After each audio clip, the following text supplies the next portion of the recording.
Hi friends!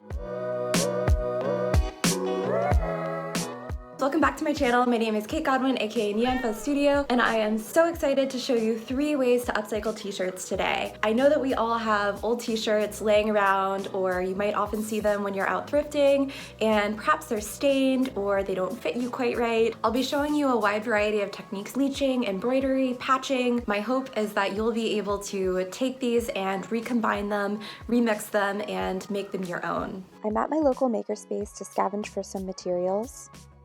I'm here at BitRaff and I found all of these drawstrings and things, and there's actually this embroidery thread mixed in. I might take a few other things that I think could be cool embellishments for the t-shirts. For this upcycle, we're going to be adding a decorative hem to a t-shirt. You've probably cut off a shirt before, either at the hem or the sleeves. I really like that look, but I also love just a simple row of decorative embroidery. I think this is a really nice, charming, handmade DIY kind of look. And the way that I do it is a simple double fold hem and then just a simple row of embroidery stitching. To figure out where to crop the shirt, I try it on and then pin where I think would be a good length to cut it off.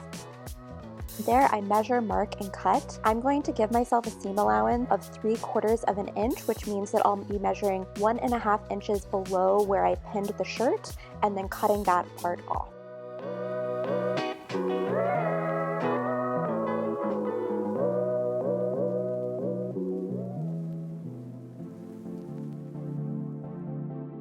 I repeat these steps for the sleeves, and then I use the sleeve that I cut off to make sure that my cut is perfectly lined up for the next sleeve. Use your seam gauge or a ruler to measure, iron, and pin hem in place. I've got my shirt all pinned now. I'm ready to start my embroidery. I've got 2 different colors of embroidery floss. One is this green that I found at BitRaff the other day, and I'm actually strongly considering going with that because it kind of matches some of the other details. But the white is really nice too, so I've got a little decision to make.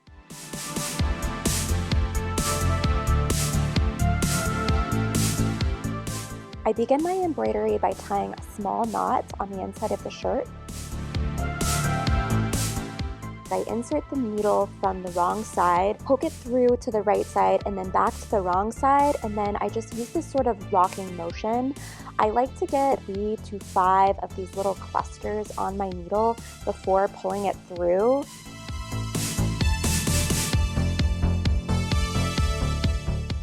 Once I have a few clusters on my needle, I pull it through all the way, and then I stretch the fabric. You don't want the embroidery floss to be too tight in there, otherwise you'll lose all the stretch in your hem.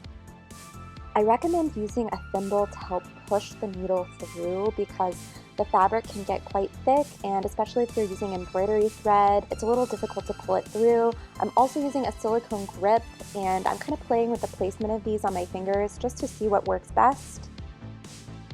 Once you get the hang of it, find a comfy corner and enjoy the meditative, repetitive motion.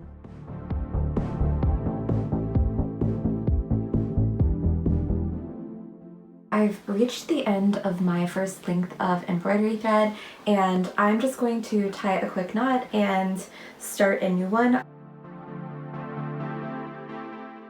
Instead of tying it completely off, I just tied my new embroidery thread to my old one, like really close to where it's going to end. I'll just trim the ends close and that'll be that. Continue all around the hem, tie a knot at the end, push the needle inside the hem to hide the ends, and repeat for the sleeves. The first thing I'm going to do is wet my shirt.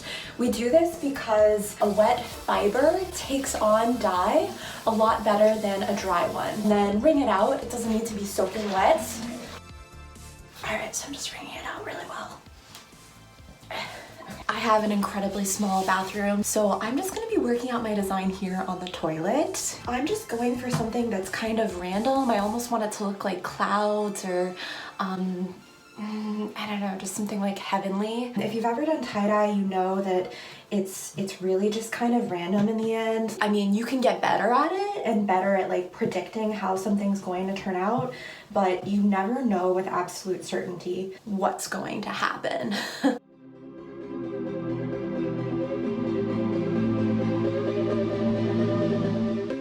I'm tying my shirt with string, but you can also use rubber bands here. This is looking pretty good. I feel like a spider weaving a web. So I'm just gonna snip the end and tie it off. For anything involving bleach, I do recommend wearing gloves and be really careful with your clothing because bleach will stain forever. It will never come out. Obviously it's bleach, so just be really careful. You might want to wear an apron. I don't have an apron, so incredible. I'm going to be doing this in a bucket because I don't have a bathtub. I just have this tiny European shower bathroom thing. So I do have a bucket and my bleach. Most people recommend doing about a 50-50 portion of bleach to water. And it probably also depends on your concentration of bleach, but we're just gonna kind of eyeball that. Success. Okay, so now I'm just going to submerge my t-shirt into my bucket.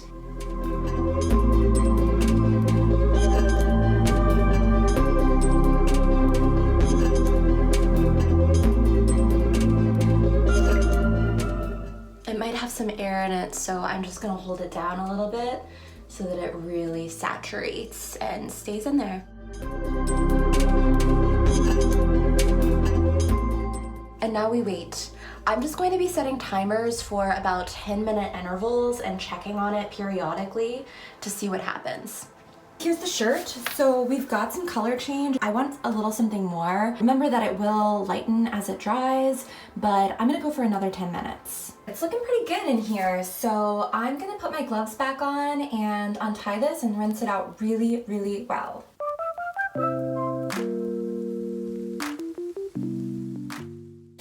But it looks really good. I'm gonna work on this t-shirt now, and I've been inspecting it and there is a stain on the hem. I think what I'm gonna do is add a bandana ruffle to the bottom of the hem. I think that'll look really cool. I'm also going to be patching over this and maybe some other spots just to kind of add to it. But like, I think, yeah, like a little ruffle, well, like a short ruffle. I'm measuring and cutting the ruffles. Mine are going to be 6 inches long, along with some rectangles for patches.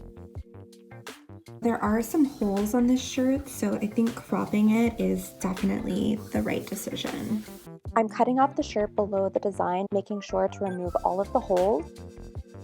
After folding the edges of the patches in about 1/2 inch, I play around with the placement, and then I pin them in place. I messed up here a little bit because I didn't iron my shirt. I was working too quickly, but do iron your shirt if it's wrinkly, and then sew the patch in place.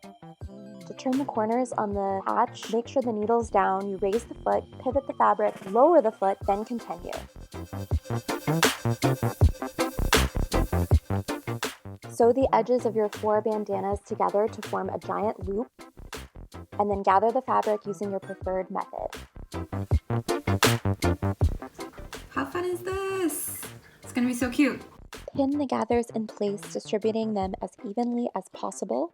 So I've got it pinned all the way around, and you can see I'm really generous with the pins. When I'm gathering, I go ham on the pins. I'm gonna use a lightning stitch to sew this around because it has a little bit of stretch. Sew evenly all around, making sure not to stretch the t-shirt fabric. The ruffle is looking pretty adorable. I think it's long enough for me to be able to fold this up and just give myself a nicer little hem there. I would like to reduce some of the white at the bottom. I'm just gonna fold it up 3/4 inch and this will be done.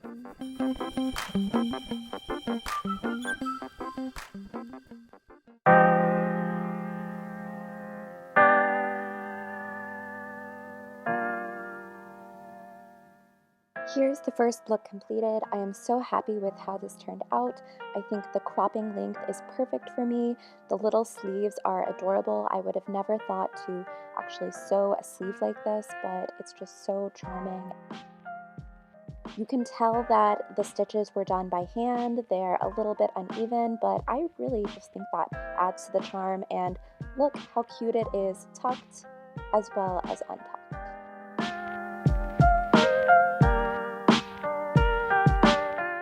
I think this might be the best bleaching job I've ever done. I am so pleased with how it turned out. It did take me 40 minutes total to do the bleach, but I just love it. I love the pattern. Gosh, I wish I could recreate this. Finally, the Dare t-shirt. I'm really pleased with the placement of the patches and how they balance out the ruffle at the bottom. For those who don't know, DARE was a program where cops came into our schools and tried to scare us into not doing drugs. It was a completely failed program, and the shirt is a really awesome reminder of the failure of police to intervene in our communities. I'm really happy with these upcycles overall. One problem that I had was that I was in a hurry because I have a lot going on right now. I kept making careless mistakes. I wasn't thinking through things well enough. I sewed this patch on without really ironing the shirt, and I had to unpick things. I had to unpick part of the ruffle because I was also kind of in a hurry when I was pinning, which is always a good reminder to slow down. I like that there are 3 different lengths. Super cropped, well, not super cropped. Super cropped for me, it still goes over my pants. This is kind of like a medium length. At least to me, it hits at my hip, but I'm only 5'1", so it would be shorter on someone else. I didn't crop this at all. This is full length. I think this is cool because it just shows that there is more you can do to t-shirts than just cut them off. I think that's the kind of default, is if you want to upcycle a t-shirt, you just cut it off and you cut off the sleeves. And I've done that so many times. I love the look of that, but these are just a few ways to do something different. One thing that I realized after the fact, they're all Georgia shirts. It says Marietta and Georgia, which is where I'm from originally. This one is my high school. This shirt is a Macon, Georgia shirt. So cool, so special. Thank you so much for tuning in. If you enjoyed this video, DIY, sewing, crochet, or just making things generally, don't forget to like, comment, subscribe. I upload videos every Friday. Follow me on Instagram @MeandFuzStudio, and I'll see y'all next time.